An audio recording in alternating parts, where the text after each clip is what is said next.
ayaw nyo man lang pirmahan kasi ayaw nyo pa lagyan ng date. Opo, kung kailan yung nilabas eh. Pwede Pagkatapos, din anytime baka mamaya pagdating sa Senado, hindi po namin statement yan.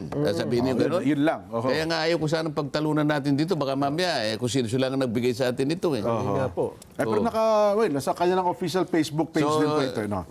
Oho. Nelson, ang tatanong ko sa iyo, yan bang mapang pinag-uusapan natin, tatanggapin kaya yan ng United Nations sa palagay mo? Well, Bakit tatanggapin, Sen? Dahil ang mostly domestic ang use niyan yung administrative map eh. Tayo nga yan eh. Wala siya kinalaman. Yun na nga, bakit ngayon sa mga, dahil sa usapin ngayon kanya, kinakailangan namin palabas ng mapa. Ang usapin ngayon ay kung paano natin i-draw ang West Philippine Sea. Ayun nga. Opo. Hindi ito ang kailangan at hindi ito ang inihingi ng United Nations. Parang ang gusto lang nilang sagutin dito, Sen, naghahanap kayo ng mapa? Ayan ang mapa. Hinahanap ko nga yung West Philippine Sea. Ang problema, hindi naman yan West Philippine Sea. Sinulat mo lang eh. Wala. Tayo na naman ito. Di ba ang usapan? Di ba ang usapan? Kaya nila ako minamali eh. Palagi nilang sinabi ko rin na walang West Philippine Sea. Meron po tayo lang. Tayo lang. Oho. Mundo, hard loans yan. Hard loans. Sabi ko, alam pala nila yung soft loans saka Hard loans. Pero yung nagtaka ko sa ating situationship, sabi niya. Tingnan mo kanya. Kailangan na nating involve ang international community, sabi niya. Mag-hard loans tayo. Alam mo kung bakit? Sabi ng isa. Yung pinakamataas na babae. Alam mo kung bakit? Bakit daw po? Kasi kailangan magkaroon ng label. May label talaga dapat. Oo nga, sabi ng isa, pagka walang label, pwedeng agawin. Tama. Feedback nila, no? Ayan, opo. Habang nagdi-discuss tayo ng mga ilang paksain dito, nakikihalo sila. Ayan. Napakaganda nung ganon dahil nakikita natin at nararamdaman na interesado sila sa nangyayari sa ating bansa kahit malalayo sila. Totoo po. Lalo ngayon, Sen, medyo hirap na hirap ang ating bansa kung pag-uusapan na ekonomiya. Napakalaking tulong po ng remittances ng ating mga OFW, Sen, ano, ha? At Nelson. Kaya patuloy po ang ating pagsaludo at pagkilala sa inyo na sana po ay okay kayo dyan. Kahit malungkot kayo, safe naman po ang inyong pamilya sa inyo pong mga kinaroroon ng bansa. Ayan. Nelson? Kaso nga, yung pinadadala nila rito, nakasama pa sa mga nakulimbat eh. Oo nga. Ganun po ba? Di ba? Naku. Kaya pala sila man naghihimutok din talaga siya. Talagang himutok na himutok. Nakita mo naman nung napasyalan ko yung mga ilang kababayan natin sa Hong Kong. Yan ang palagi nilang sinasabi sa akin. Ang nasabi ko na lamang ay medyo pasensya muna at magtiyaga muna tayong maghintay ng mga ilang panahon dahil napakahirap nung naging kalagayan natin. Kaya pala hindi nila maiwasan sa iba, naluluha pa talaga no?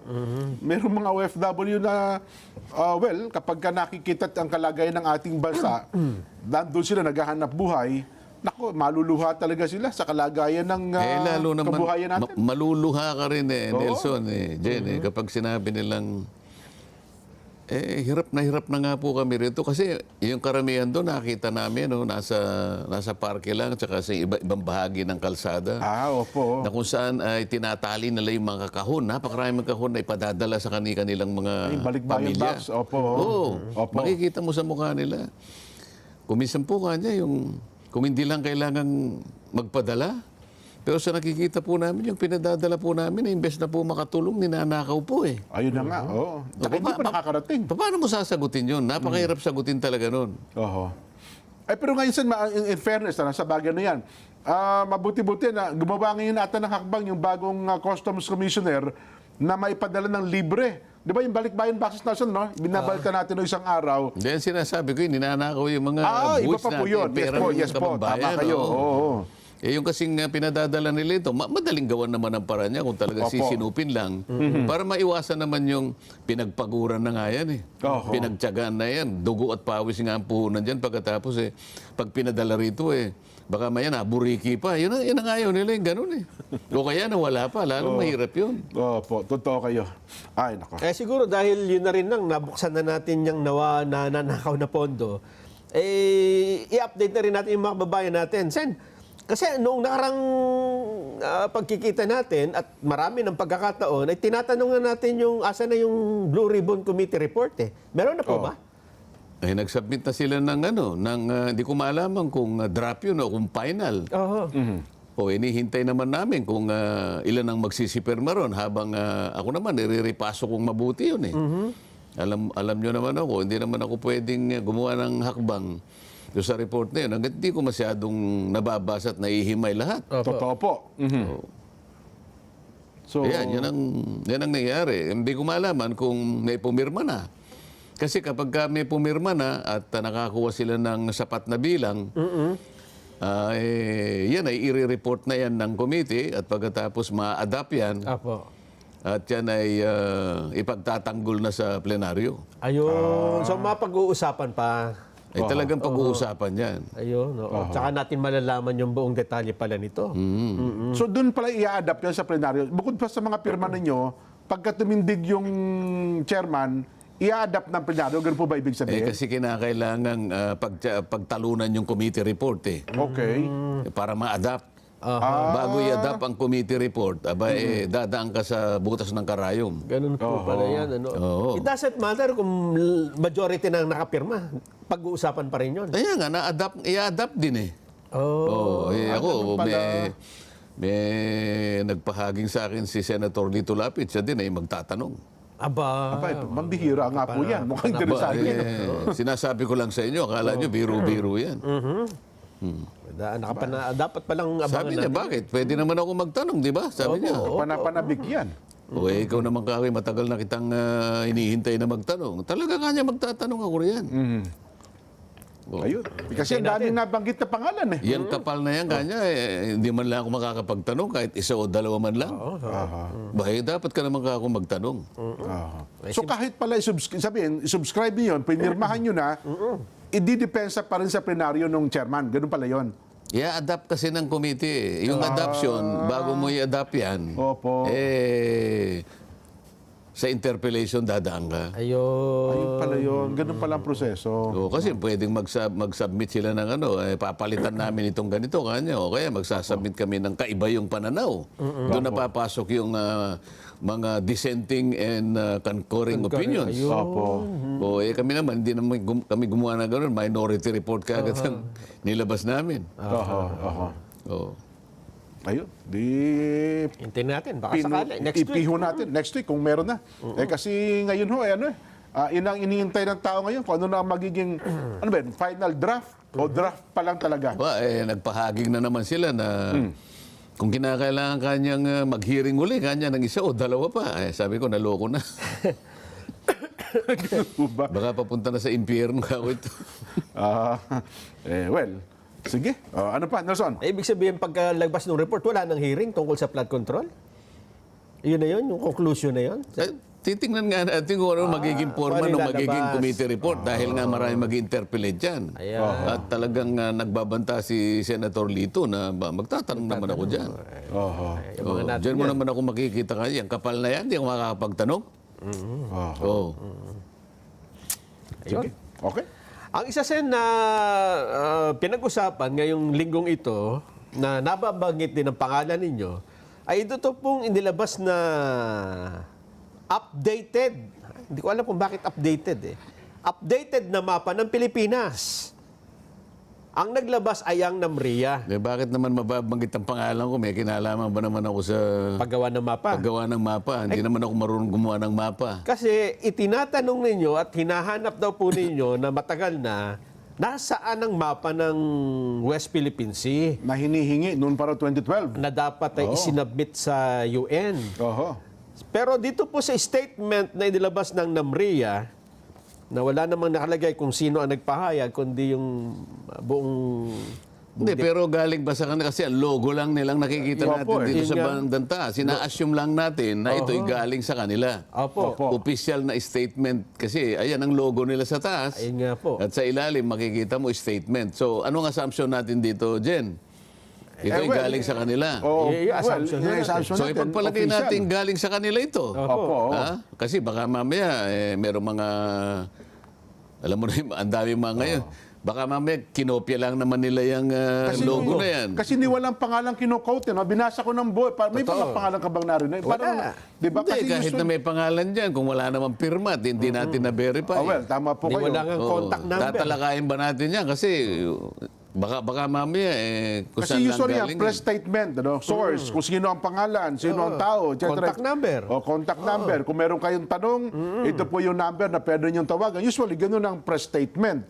Pero ito, Sen, sabi niyo nga, tanggapin natin, official po ito. Hindi, ako naman, ako'y naniniwala na kayong dalawa, kayo naman ang kumbaga, kayo ay may otoridad na kayo rito sa mga ganitong klaseng statement. Pagka nakakita kayo, yan ay maaring galing din sa kanila.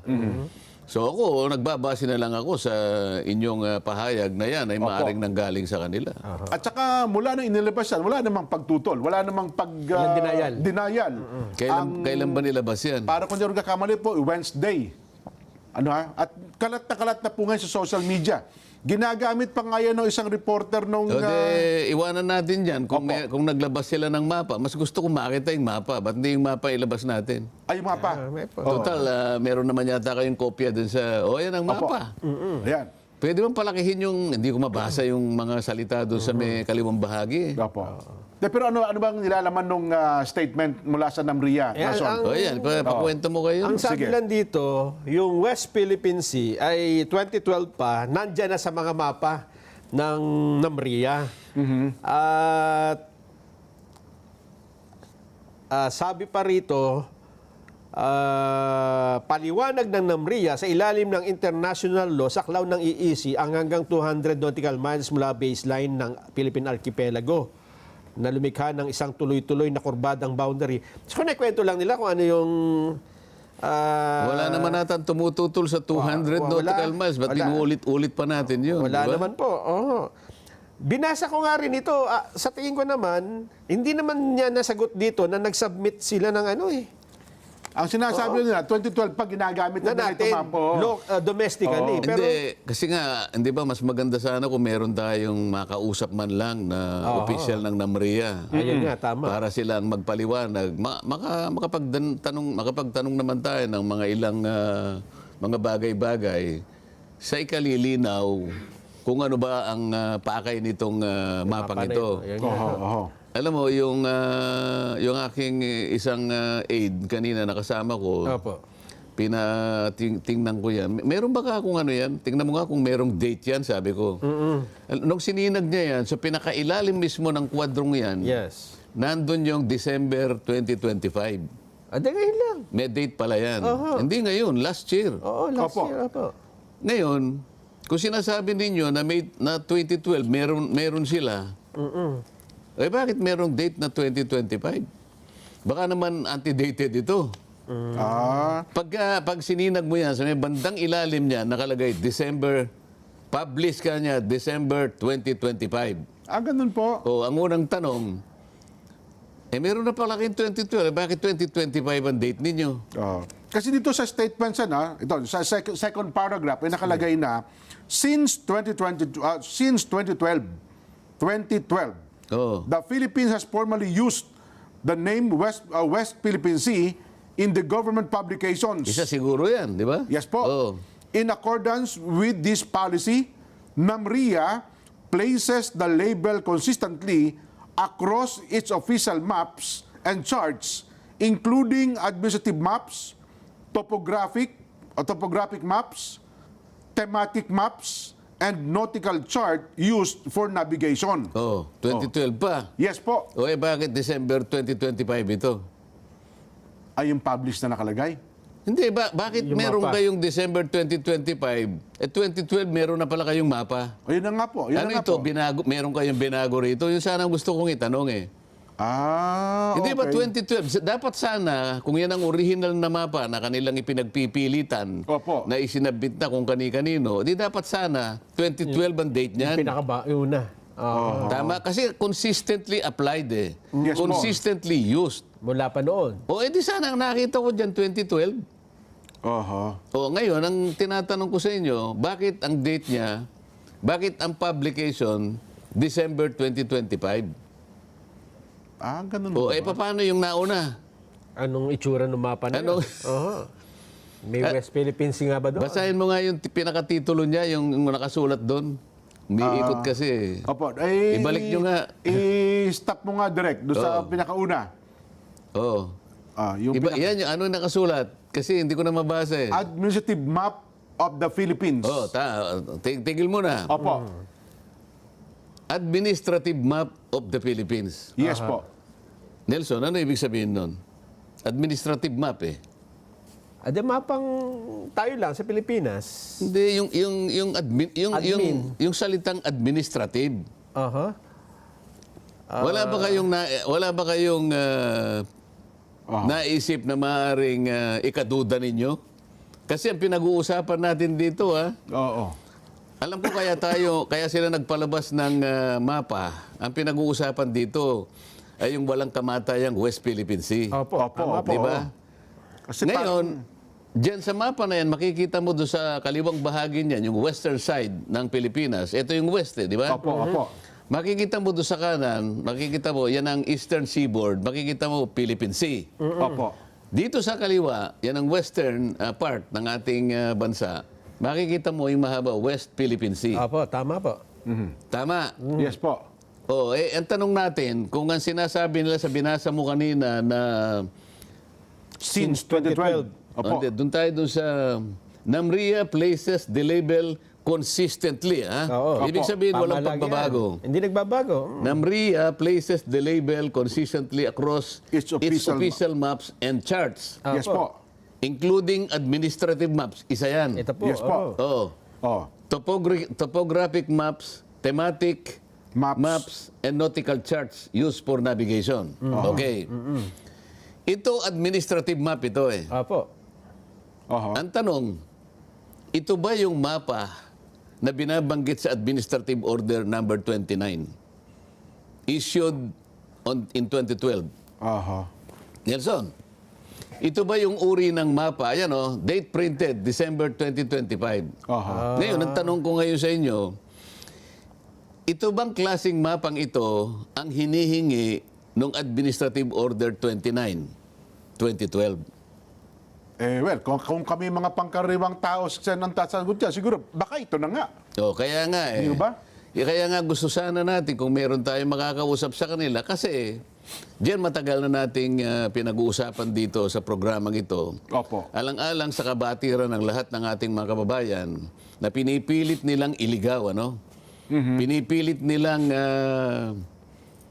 linlangin, Opo, oo. Kasi kung babasahin mo yung Administrative Order 29, sinasabi doon, NAMRIA kanya, gumawa ka na ng mapa, charts, at isubmit mo kanya sa Opo. United Nations. So, ibig sabihin, wala pang mapa. Pinapagawa pa lang. Sandali lang. Opo. Pakaintindihin nyo, isubmit nyo kanya yung mga Submit. mapa na yan at isubmit nyo, i-deposit nyo sa United Nations. Opo. Sa opisina ng Secretary General. At the same time, ipaalam ninyo and notify all relevant international organizations. Kaya tinatanong ko sa inyo, ang ibig sabihin ng administrative order na yan ay mapa na ang kanyang nature at category ay pwedeng isubmit sa United Nations. Kaya tinatanong ko sa inyo, yan bang administrative map, yan ang klase ng mapa na tatanggapin ng opisina ng United Nations?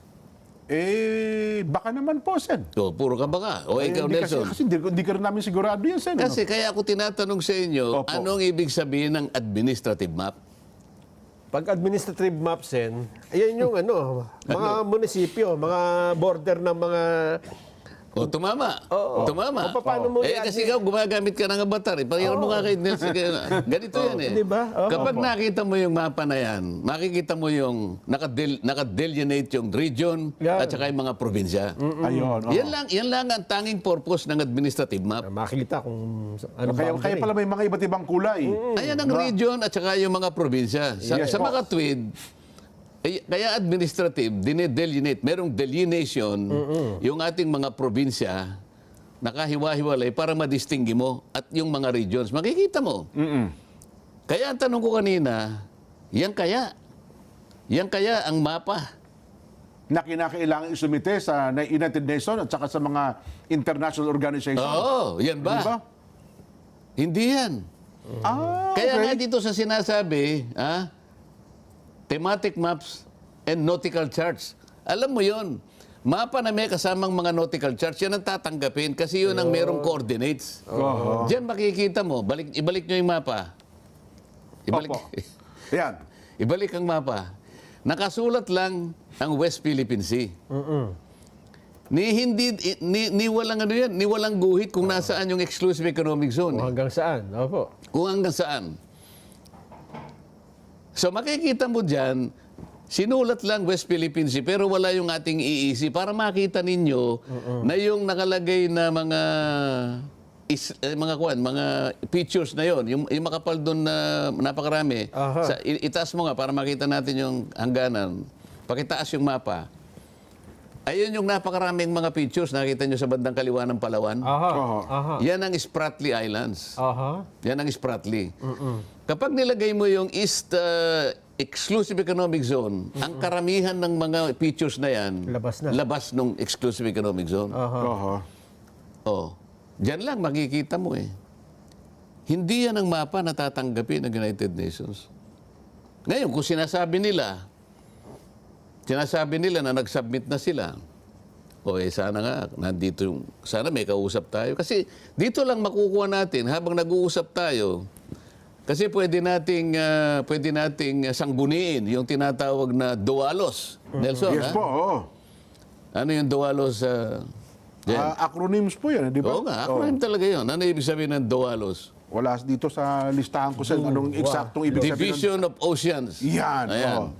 Division And the law Ocean. of the sea. Okay. Yun ang pinaka-section sa opisina ng United Nations na talagang nakalista kung ano at sino ang At saka nagsumiti real na. time pala yan, Sen. Duwalas na yan, Oo. wala? Kung sino na. O sinasabi nila 2012 pala may mapa na kayo. Ba't hanggang ngayon wala pa kayo nakadeposit? Pagkatapos ito yung ibibigay nyo sa amin. Anong gusto nyong palabasin? Ito yung mapa na gagawin na ibibigay sa United Nations para sa ganun. Ito yung unang hakbang para ganun makapag-drawing tayo ng West Philippine Sea. Nilagay lang ninyo yung West Philippine Sea dyan pero hindi ganyan ang paraan.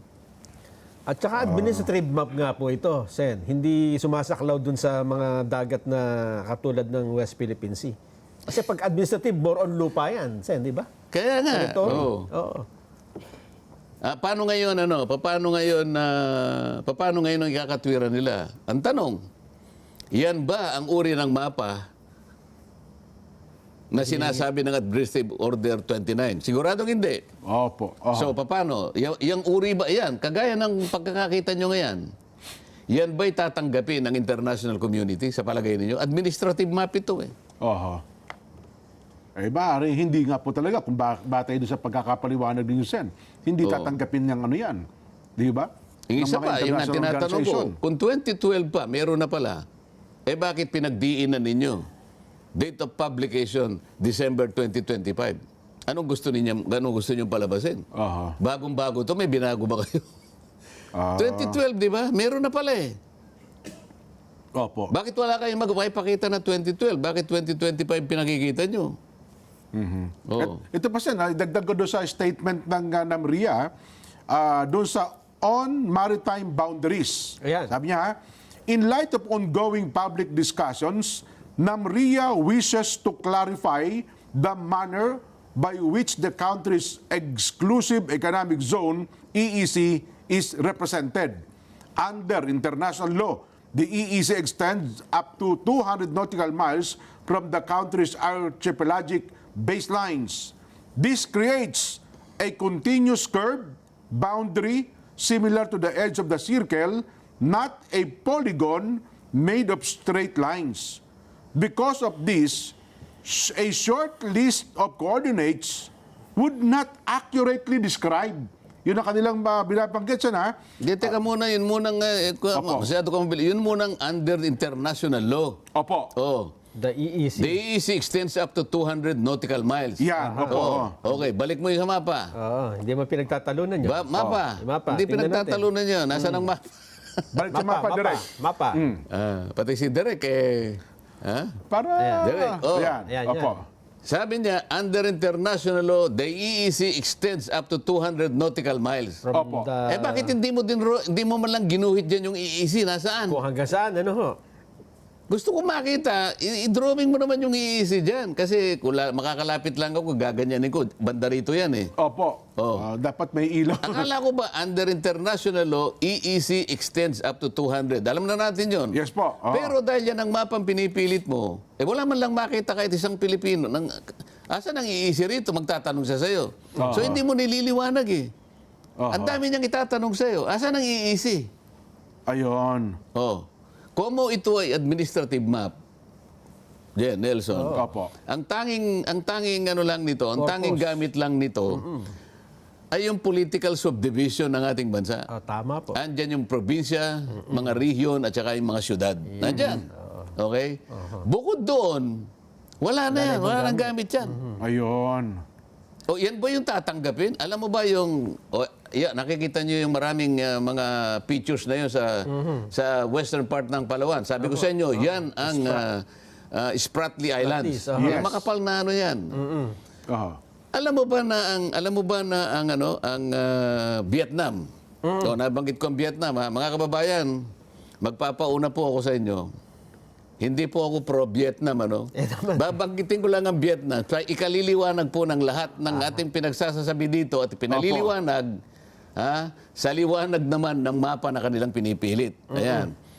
Ang Vietnam, meron siyang claim dyan sa ano na yan. May claim siya sa Spratly Islands na yan. Pero marami po. Marami. Pero pag titingnan mo, ito sa maraming siguro, hihintayin ko na kasi may resolution ako sa Senado, ipakikita ko silang lahat eh. Opo. Pakikita ko yan. Merong nakasulat dyan sa mapa niya. Yung kanyang administrative map, tinukoy niya kung anong parte ng Vietnam, nung probinsya ng Vietnam, kasangkot yan. Tayo, tingnan mo, hindi man lang sinulat dyan na yan ay parte ng Palawan. Palagi nating sinasabi Opo. na ang, halimbawa, yung Kalayaan tsaka yung iba pang mga features natin ay parte ng probinsya ng Palawan. Sinasabi natin. Pero sa mapa na yan, hindi naka-indicate. Opo. Di ba, pagdating sa Senado, tatawagin ko yung NAMRIA. Bakit kung yan ay administrative map, bakit hindi naka-indicate? Ipakikita ko kasi yung mapa ng Vietnam na kung saan kine-claim din nila yung bahagi na yan, yung Spratly Islands na yan, pero talagang malinaw na parte ng kanilang probinsya. Nakasulat. Pakikita ko yun. Dito wala kang lang makita. Ang tanging sinulat nila, West Philippine Sea. Kaya imbes na magpaliwanag sila, pinapalabo nila eh. Tsaka ang tinatanggap pala, Sen, kasi tinignan ko kung anong kailangang isubmit sa UN Secretary General Oo. para ma-recognize ang maritime zone. Oh. Number one, dapat nautical charts Yun na nga yung sinasabi nating nautical charts. at list of geographical coordinates. Oh, ay itong sa second paragraph nila, 'di ba? Yes, po. Administrative maps, topographic, thematic, and nautical charts. Yan. Kasama yung geographical coordinates. Opo. Yun Yun ang ang klase dapat. ng mapa na sinasabi ng Administrative 29, Na Order isumite sa kanila. 29, Ayun. na isumite Oho. 12 taon nang nakararaan. Oho. Pagkatapos po, magpapakita kayo ng mapa, administrative map. Hindi ko po maintindihan kung talaga gusto nyo magpaliwanag o gusto nyo talagang gumawa ng hakbang para yung pinapangarap nating West Philippine Sea, makita na po natin talaga na nakasulat sa mapa doon sa South China Sea. Gusto ko makita yun eh. Kung paano yung bahagi ng Vietnam na isulat yung kanilang bahagi ng dagat na gusto nila at pinangalanan nila, walang magawa ang Vietnam eh. Ay walang magawa ang China. Nanalo eh. Opo. Bakit tayo hindi natin mailagay? O sasabihin na naman nila, pro-China si Jen. Hindi po. Hindi lang po kayong may gusto na mailista natin, may drawing natin ng West Philippine Sea. Lahat po siguro tayo gusto natin. Oho. Dahil kung may drawing natin dyan, malaking bagay. Kaya lang po, magmula pa po noong 2019, sinabihan na po kayo NAMRIA. Nag-submit na po kayo Oho. Kayo po yung napakalaki ang pagkukulang dito Ang dami nyong, alam nyo lahat ang mapa. Administrative, topographic, thematic, and nautical charts. Yes po. O bakit ang pinakikita nyo sa amin administrative? Hindi naman yun ang kailangan. Ang kailangan nyong isubmit ay yung mapa na tutugon do sa hakbang na kinakailangan ng United Nations at saka ng International Hydrographic Organization. Maybe, dito sana, aywan ko lang kung paano nila nabanggit. Kasi doon sa part na nakalagay na International Standards in Use, NAMRIA's nautical chart follow International Hydrographic Standard and are utilized... Ipakita nyo muna yun. Yun ang Unang-una, ipakita nyo muna yung nautical charts na meron kayong mga geographic coordinates. At kung yun ay naisubmit nyo na nga sa IHO at saka sa UN, wala na tayong pagtatalo doon. Ipakita nyo lang. Nagawa nyo, naisubmit ninyo. Ayan po ang date nung isubmit po namin sa IHO at saka sa United Nations. Titigil na tayo lahat dito. Oo nga pala, no? Salamat. At least naka-first base tayo. Yung second base, ganito na naman, ganito. Okay, kilalanin Para sa ganon, eventually, ma-drawing na po natin ang West Philippine Sea. Ano po bang mahirap intindihin dyan? Wala po eh.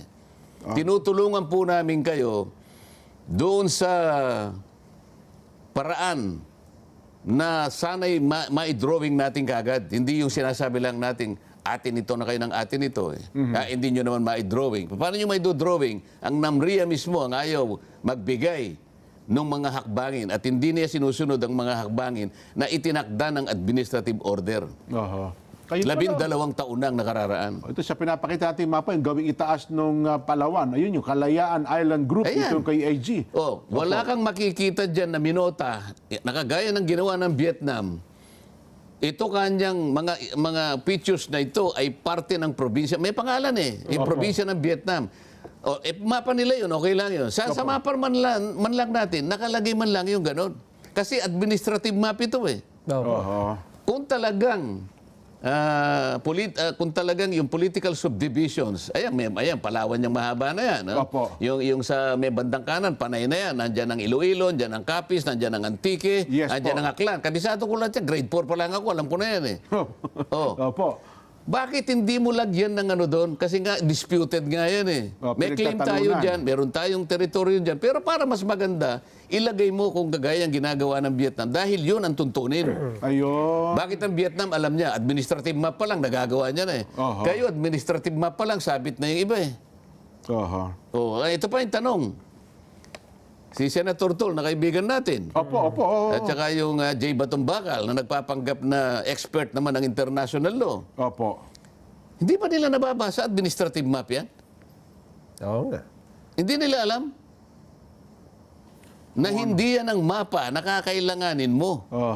Para sa ganun ay yung hakbang na talagang dapat mong gawin ay magawa mo. Hindi yan ang kailangan mo. Ayun. Pero nakalagay din dito sa kasi the chart. Ano yung chart na tutukoy niya? Hindi mapa?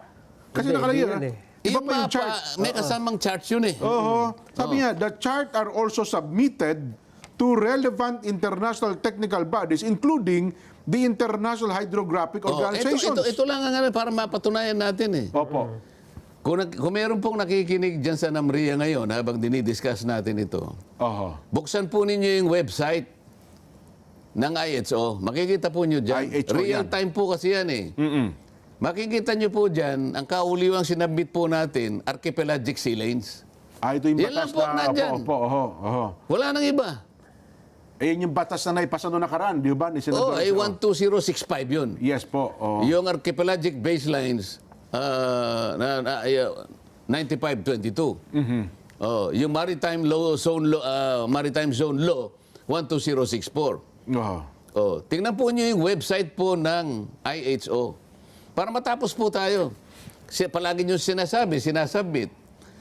Pagka po kayo natawag sa Senado, pag-uusapan po natin, at doon po pakikita natin, kapag hindi po ninyo na ipakita talaga, ngayon dito ay statement, anong date itong statement na to?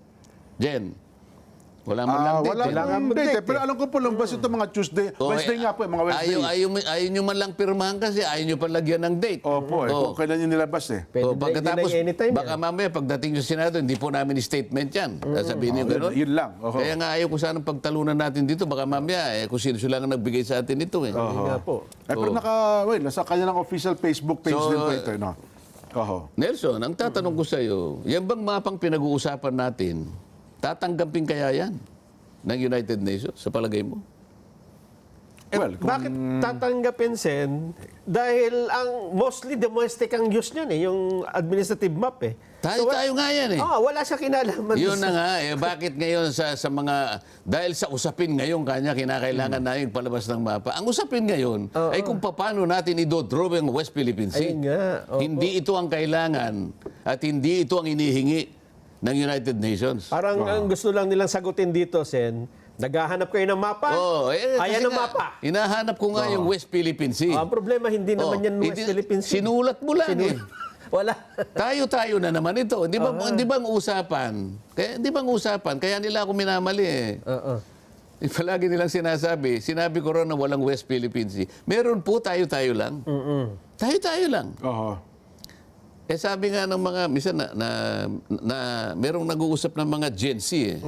Iba yung mga lingwahe nila dyan. Yes po. Oo. Medyo hindi ako makarelate eh. Mga kasing edad namin ni Nelson po yan. Mga 4 siguro yung nag-uusap. 3 yung babae, 1 lalaki. Ano? sabi- Mga puro Gen Z. Ano? Yes po. Ako naman, siyempre, nagkakape ako, pero pinakikinggan ko rin. Alam mo kanya, sa ating situationship, sabi niya. Ba? Ano yung situationship? Pero yung salita nila eh. Alam mo, sa ating situationship, sabi niya, kung tayo lang, sabi niya, ano yun, soft sell lang, soft loans, sabi niya. Soft loans lang yan.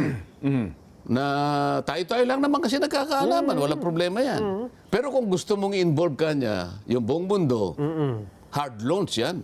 Hard loans. Sabi ko, alam pala nila yung soft loans saka Hard loans. Pero yung nagtaka ko, sa ating situationship, sabi niya, tingnan mo kanya, kailangan na nating involve ang international community, sabi niya. Mag-hard loans tayo. Alam mo kung bakit? Sabi ng isa.